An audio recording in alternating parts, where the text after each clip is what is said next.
Hey there YouTube, welcome to Polly's Archive Pocket. Today we're going to be diving into one of the earliest worldwide ARGs. The ARG I'm referring to is Nokia Game 2003 and Flo Boarding. While researching this game for the Nokia N-Gage Discord server, I came across a ton of media related to Nokia Game and Flo Boarding.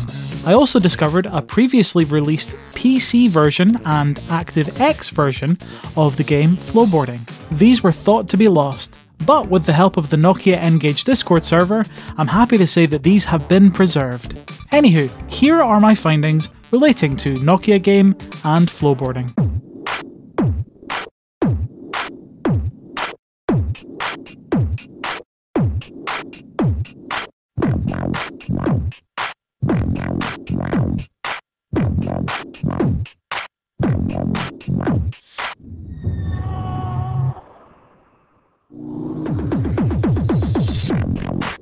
Take the challenge. Take on the world's best gamers on the Nokia mobile online game. In 2003, Nokia started their fifth ARG. This was the first Nokia game that actively got players to cooperate using PC, mobile chat, and global leaderboards. The app for phones also had a rudimentary AI program. Hello there. That enabled the player to chat and extrapolate clues from the main character, Flo. Florence Della Rosa Florentine, Flo, was born in Brazil and her job was mobile jockey. She ran a multimedia messaging service called SoFlo, which are documentaries on extraordinary places, events, and people. Flo also uses these images and videos that she collects to create VJ shows in clubs and events. The plot for this ARG was fairly simple. Flo was on her way to enjoy a snowboarding getaway in Lapland when her mobile phone gets stolen. On her quest to get her phone back, she stumbles on a conspiracy against herself. The organisation that stole her phone was Anyone. Side note here, the reference to Anyone was a reference to Nokia's own marketing for the Nokia N-Gage, Anyone, Anywhere.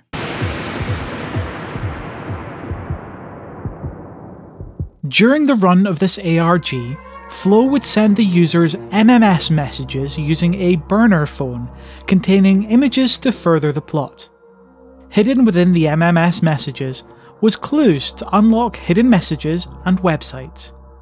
As a community, players took to online forums to piece together the clues.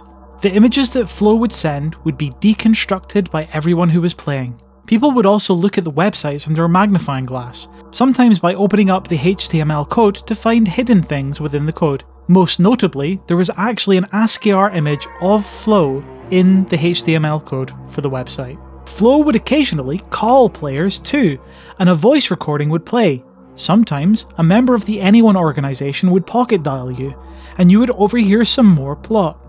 Unfortunately, I can't find any recordings of this, even though they existed online in 2003. Alongside the game, the MMS messages and the phone calls, they also ran fake news articles in newspapers around the world.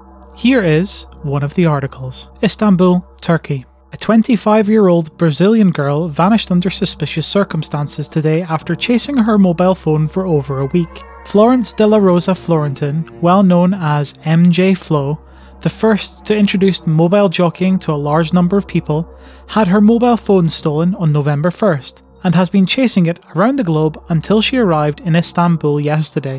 While every one of her friends was kept busy fighting Anyone in Flo Boarding, none of them paid any attention to the whereabouts of Flo, or to the fact that she hadn't sent her daily MMS documentary. Rumours that she might have been kidnapped by Dr. No One, a crazy doctor who is one of the founding members of the Anyone clan and uses boarders to test his theories on human pain endurance, were formally denied by Number One, the president of IFA, International Flo Boarding Association, whom Flo works for. Flo was last seen near the Galatasaray football stadium, where she was supposed to meet her uncle, Obi-Wan, who is said to have mysterious mobile phone locating abilities, but hasn't been heard from since. Officials of the Istanbul police force said they had no record of anyone named Flo passing customs, and claimed that it was all part of some mass hysteria induced by certain mobile phone manufacturers as part of a marketing stunt, but were unavailable for any further comment. Alongside these MMS messages and calls, there was also a gameplay element. A game was released on the Nokia game website to download for PC and Symbian phones. The PC version of the game only contained the first track. The Symbian version of the game contained all the tracks with the exception of boss stages. There was also a browser version of the game, but each level was separate and had its own ActiveX cab file. Each week featured 2 challenges, a snowboarding track to be completed in the least amount of time possible, and a showdown track against one of the members of the Anyone organisation, responsible for stealing Flo's phone at the start of the story. The gameplay was fairly simple. During the challenge tracks, all you had to do was reach the end in the least amount of time possible. But in the showdown modes, against members of the Anyone organisation, you had to reach the end of the course before the opposing player. Just going to insert a correction here as I got some information wrong. The boss stages were actually other non-Flo Boarding minigames. Games such as Boom Blender, a tile puzzle game, Crash Tainer, a top-down puzzle game, Subber, which I can't quite figure out what the gameplay was from the screenshots that I have, and the final stage, Anyone, which was a race to collect items in a 3D environment and inevitably catch anyone. And by opposing player, I mean a member of the public, someone else playing the game somewhere else in the world. You see, no matter who was playing, they always saw the other player as a member of the Anyone organisation. You were always racing against a real person during the showdown mode. Unfortunately, this Nokia game was prone to bugs, with a major one being that if a player was doing badly, they could disconnect and both players would not get any points. This was partially rectified by awarding more points to players with a higher number of consecutive plays. Also, in the challenge mode, there was some major cheating. The ghost files that you had to submit to enter were easily editable once people figured out how to do so. So once this Nokia game had reached its conclusion, it took far longer for Nokia to announce the winners, as they were trying to weed out all the cheaters. Accetta la sfida.